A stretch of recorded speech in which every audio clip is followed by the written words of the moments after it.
کیا مجھے اجازت ہے کہ جیسے آپ سیاستدانوں سے مائک کے اوپر کھل کے ہر بات پوچھتے میں بھی آپ سے پوچھ سکتا ہوں؟ جی، ہر انسان کو بالکل آزاد بولنے کا، آزاد رہنے کا حق ہے۔ آپ بالکل کر سکتے ہیں۔ خواجہ صاحب، اگر میں آپ سے کہوں اور میں نعرہ لگاؤں کہ پاکستان زندہ باد، تو میرے ساتھ نعرہ لگائیں گے؟ آپ میں سے کسی ایک شخص نے یہ نعرہ لگایا کہ پاکستان جائے بہاڑ میں؟ میں تو اپنی کور کمیٹی کی ذمہ داران کی تو بتا سکتا ہوں کہ میری کسی بھی کور کمیٹی کے ذمہ داران نے نہ تو میرے سامنے یہ نعرہ لگایا اور نہ ہی ہماری کسی ڈسکشن میں یہ چیزیں آئیں۔ وکالت کرنے کے بعد سڑکوں کے اوپر آگے آپ کو تو عدالتوں میں ہونا چاہیے تھا۔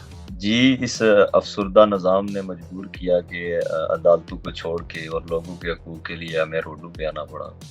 تو 31 سال کی عمر میں شادی کیوں نہ کی؟ کہیں ایسے تو نہیں ہے کہ شادی بھی بند مطلب بند؟ کیا یہ درست ہے خواجہ صاحب کہ اگر آپ پنجاب یونیورسٹی میں نہ پڑھتے، آپ کو حقارت کی نگاہ سے، تفریح کی نگاہ سے نہ دیکھا جاتا، تو یہ خواجہ مہران آج یہ والا خواجہ مہران نہ ہوتا؟ جی، یہ درست ہے۔ زندگی میں یہ جو بدلاؤ ہے، یہ جب ہم لاہور میں گئے اور وہاں پہ جا کے جب ہم نے کبھی دل نہیں کیا کہ میں بھی انگلینڈ جیسی میٹھی جنت میں آ جاؤں، چھوڑ دوں کشمیر کو؟ جی بالکل، میرے تایا جان تقریباً 52 ممالک میں چیریٹی کرتے رہے اور پاکستان کے خاص طور پہ سندھ اور بلوچستان میں انہوں نے بہت بڑے لیول تک چیریٹی کی۔ اور اب تو مجھے آپ سے یہ پوچھنے کی ضرورت تو نہیں ہے نا کہ وکالت چھوڑ دی اور ذریعہ معاش بتائیں، آپ تو گھوڑے بیچنے والے خواجہ مہران ہیں۔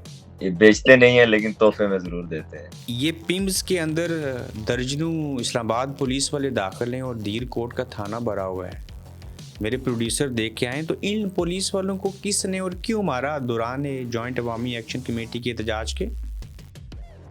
ہم نے آخری ٹائم سے لے کے پہلے دن تک صرف یہی کمپین کی کہ پولیس والے ہمارے بھائی ہیں، اور ہمیں اس سے پہلے بھی پلاک پل آپ کے علاقے میں آتا ہے، وہاں پہ پولیس کے ہیلمٹ، وردیاں، ٹی شرٹس لگا کے لنڈا بازار بنا دیا گیا۔ یہ کب اور کس عمل کے بعد ہوا؟ جی، یہ جب ہم مارچ سے چلے گئے، ہم مارچ لے کے ہم راولا کوٹ۔ اب جو کچھ ہوا اور جو آپ کے 38 مطالبات تھے جن کو مان لیا گیا ہے، کیا آپ کو لگتا ہے کہ یہ سارا کچھ جو عمل ہے یہ ہو جائے گا؟ جی، اس بار جو پاکستان کے ذمہ دار لوگ بیٹھے ہیں جنہوں نے اپنی ذمہ داری پہ اپنے سگنیچر سے اور ہمیں اپنی تائید سے جو بات بتائی ہے، ساتھ ہی آپ لوگوں کے نام no flying list, exit control list میں ڈال دیے گئے۔ یہ کیا ہوا؟ ہم نے انہیں واضح بتایا تھا، جو چیف سیکرٹری صاحب تھے اور جو وہاں پہ لوگ بیٹھے ہوئے تھے مذاکرات کے لیے بھی، ہم نے انہیں کہا ہے کہ ہمارے پاس انفارمیشن ہے۔ ہمیں اسی وقت یہ بات پتہ چل گئی تھی۔ خواجہ صاحب، ایک محکمہ برقیات کے ایس ٹی او کو منہ پہ تھپڑ مارا، یہ تو غلط بات تھی نا؟ بیسکلی وہ تھپڑ ایک ایسا ماحول بنا کے، اور اب ہمارے انٹرویو کا ٹائم ہو چکا ہے، بند مطلب بند۔ تو آخر پہ میں چاہتا ہوں کہ آپ یہ کہہ دیں ہمارے دیکھنے والوں کے لیے اسی لہجے میں، بند مطلب بند، تو پھر ہم انٹرویو بھی بند کر دیں گے۔ بالکل آپ کی محبت ہے، اللہ آپ کو سلامت رکھے، اور پوری قوم کو میں اپنی یہ بات بتانا چاہتا ہوں کہ بند مطلب بند، ہر ایک شہر بند۔